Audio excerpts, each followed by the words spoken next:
Assalamualaikum warahmatullahi wabarakatuh. Waalaikumsalam warahmatullahi wabarakatuh. Sahabat Nusantara, pada kesempatan yang berbahagia ini, Majelis Seni dan Tradisi Cirebon berada di Kesultanan Kanoman, Cirebon. Barusan saja Majelis Seni dan Tradisi Cirebon meminta restu kepada Sultan Kanoman ke-12, Kanjeng Gusti Sultan Raja Muhammad Emiruddin, melalui Pangeran Patih Raja Muhammad Qadiran, untuk bisa mendokumentasikan kesenian yang bernama gamelan sekaten. Seperti apa gamelan sekaten yang ada di Kesultanan Kanoman? Bersama kami pada malam hari ini ada Bapak Ato Sugiarto. Ya. Beliau adalah Lurah Gamelan Sekaten. Ya. Lurah Gamelan Sekaten, dan di sebelah Bapak Ato ini ada Mas Farihin. Ya. Beliau adalah pustakawan dari Kesultanan Kanoman, Cirebon. Baik, sahabat Nusantara, kita akan kupas terlebih dahulu sejarah gamelan sekaten. Mungkin Mas Farihin dulu yang bisa menjelaskan dari mana dan mulai kapan gamelan sekaten itu berada di Kesultanan Kanoman, Cirebon. Ya. Terima kasih kepada Mas Dedi Gampleng sudah memberikan saya kesempatan untuk bisa berbincang-bincang membahas tentang sejarah gamelan sekaten. Ini sangat menarik. Dalam naskah Baba Cirebon Kesultanan Kanoman yang setiap tanggal 1 Suro itu dibacakan, itu di situ memuat cerita bahwa ketika Pangeran Walangsungsang itu bertemu dengan Sang Hyang Bango di Gunung Siangkup, itu beliau dikasih seperangkat gamelan yang waktu itu belum disebut sekaten, Ya. tapi dikasihkan seperangkat gamelan. Seperangkat gamelan. Nah, gamelan itu yang kemudian ketika Pangeran Walangsungsang atau Pangeran Cakrabuana itu membangun kerajaan atau keraton Pakungwati di era itu, tepatnya pada sekitar tahun 1452 atau 54, baru kemudian tahun 1470 gamelan itu kemudian dijadikan sebuah syiar Islam. Artinya itu menjadi sebuah media seni dalam Islamisasi di Cirebon pada waktu itu. Nah, baru kemudian ketika Ratu Wulung Ayu, anaknya Sunan Gunung Jati, yang menikah dengan Pangeran Sabrang Lor atau Adipati Unus, putra dari Raden Fatah Demak, pendiri kerajaan Demak, beliau ditinggal wafat oleh suaminya ketika Pati Unus itu menyerbu Malaka tahun 1521 pada waktu itu dan meninggal. Lalu ketika beliau datang ke Cirebon, dikasih hadiah seperangkat gamelan dari Sultan Trenggono, adiknya Pati Unus, sama-sama anaknya Raden Fatah. Nah, dari gamelan pemberian Sultan Trenggono dengan gamelan pemberian Sang Hyang Bango, ini kemudian melahirkan yang kita sebut dengan istilah gamelan sekaten. Nah, karena apa? Karena penyebutan nama sekaten itu adalah syahadatain. Yang pertama syahadat tauhid, yang kedua adalah syahadat rasul. Karena gamelan itu merupakan media untuk islamisasi pada masa Pangeran Cakra dan Sunan Gunung Jati yang sudah dilakukan sejak 1470 dalam agenda ataupun dalam momentum Malam Pelal Agung Panjang Jimat. Itu. Pak Ato, sebagai Lurah Sekaten, apakah seperangkat gamelan itu sampai hari ini masih utuh atau sudah mulai ada duplikasi? Alhamdulillah sampai saat ini masih utuh.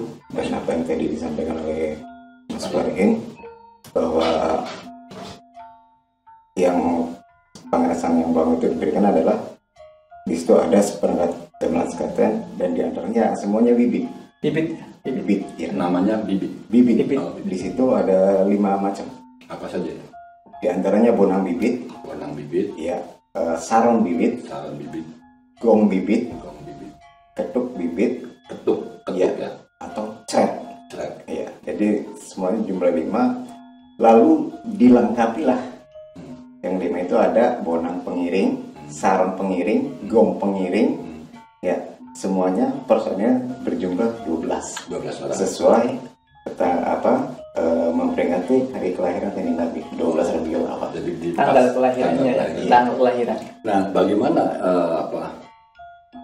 cara Kesultanan Kanoman menjaga sehingga sampai sekarang gamelan itu masih bisa kita dengarkan, masih kita bisa saksikan pertunjukan. Iya.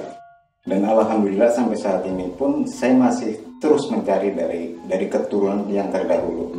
Dan alhamdulillah sekarang juga masih asli keturunan ada di dalam. Jadi tidak mengambil dari panjak wayang yang lain, tidak. Pemainnya ya.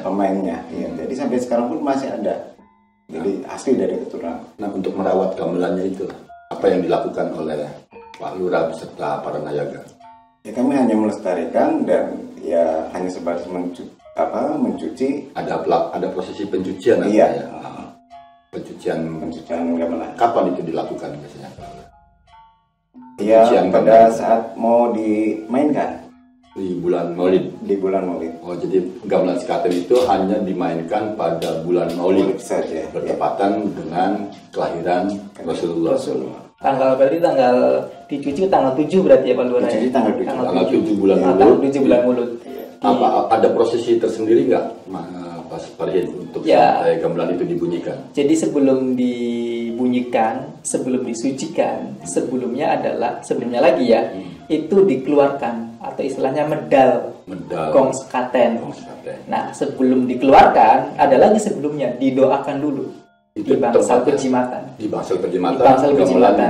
Didoakan doa semua, baru kemudian dikeluarkan oleh golongan Pancabitu ya, dibantu sama rombongan Bapak Sindang Kasih. Bapak Sindang Kasih berserta golongan para nayaga juga nanti. Baru setelah itu disucikan atau dibersihkan di langgar alit Keraton Kanoman. Setelah itu baru kemudian diboyong ke bangsal sekaten. Bangsal sekaten itu apa? Apa berarti Pak Lurah? Tempat dibunyikannya. Tempat dibunyikannya gamelan sekaten. Itu namanya bangsal sekaten. Terus? Ya, itu di Siti Hinggil. Nah, baru kemudian dibunyikan pas malam tanggal 8. 8 malam tanggal 8. Pertama dibunyikan. Cara mencuci itu perlu cara khusus Pak Lurah atau biasa saja seperti mencuci gamelan pada umumnya? Sebetulnya kalau biasa aja, cuma pakai bebekan bata merah. Bata merah dibebek ya? Sama serabut kelapa dan tidak memakai sabun. Dan semuanya dari alam aja. Kenapa itu tidak bisa? Ya biar tidak merusak suara. Biar tidak merusak suara. Termasuk ancak kayu itu juga masih original ya? Masih original sebenarnya. Masih asli, baik. Biasanya dalam setiap pertunjukan atau lagu berapa jenis dalam gamelan sekaten itu?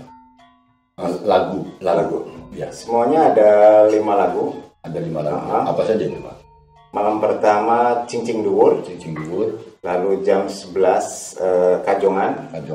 Jam 3 pagi Parianom.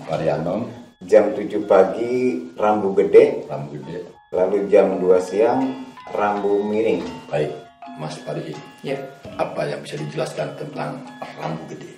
Ya, Rambu Gede. Nah, ini salah satu lagu dalam gamelan sekaten. Ada beberapa tafsiran lah tentang Rambu Gede ini. Yang pertama, ini bisa diartikan kiamat besar atau kiamat kubro ya. Karena barang siapa yang beriman kepada Tuhan dan Rasulnya, maka dia harus percaya kepada hari kiamat. Nah, Rambu Gede juga bisa diartikan sebagai bahaya yang besar gitu. Jadi hidup harus berhati-hati karena senantiasa kita diintai oleh sesuatu yang besar, bahaya yang besar itu bisa berupa kematian ataupun musibah dalam skala besar gitu. Kalau bahaya yang kecil bisa musibah dalam skala yang kecil, misalnya belai ataupun bala-bala yang kecil gitu ya. Nah, Rambu Gede ini bisa diartikan seperti itu. Jadi bisa diartikan sebagai hari kiamat, kiamat besar ya, karena dalam ajaran Islam di dalam rukun iman itu kita akan diajarkan tentang mengimani hari kiamat. Sementara di Siti Hinggil sendiri kita akan menemukan lawang syahadat, lawang sholawat, dan lawang kiblat itu merupakan satu ajaran dalam Islam, di mana Islam itu harus juga dibungkus dengan iman, dan salah satu rukun imannya adalah percaya kepada hari kiamat. Jadi di dalam gamelan itu menyimpan pesan bahwa kita dalam hidup harus senantiasa berhati-hati karena kita akan menemukan sesuatu kiamat yang besar, yaitu kiamat kubro. Maka disebutnya lagunya adalah Rambu Gede. Baik. Pak Lurah, apa yang membedakan Rambu Gede dengan lagu-lagu lainnya? Ya, Rambu Gede sendiri ya bermakna dalam artian peringatan besar ya sebenarnya. Bisa dibilang ini umat Islam mempercayai rukun iman sebagainya. Dan Rambu Gede sendiri iramanya pun tidak terlalu ritmenya tidak terlalu naik dan tidak terlalu turun, sedang ya. Ya. Kalau yang lain ada yang naik, ada yang sedang ya. Tapi ada beberapa gamelan yang tidak dibunyikan atau bunyi semua. Ada Rambu Gede sama halnya dengan Cincin Dhuwur, ada bungur yang dibunyikan. Ada bungur ya. Ada bungur. Lagu-lagu lainnya bungur tidak dibunyikan. Ya. Baik sahabat Nusantara, seperti apa Rambu Gede pada gamelan sekaten? Mari kita sama-sama saksikan Rambu Gede dalam gamelan sekaten. Semoga bermanfaat untuk aktivitas hidup kita. Selamat menyaksikan.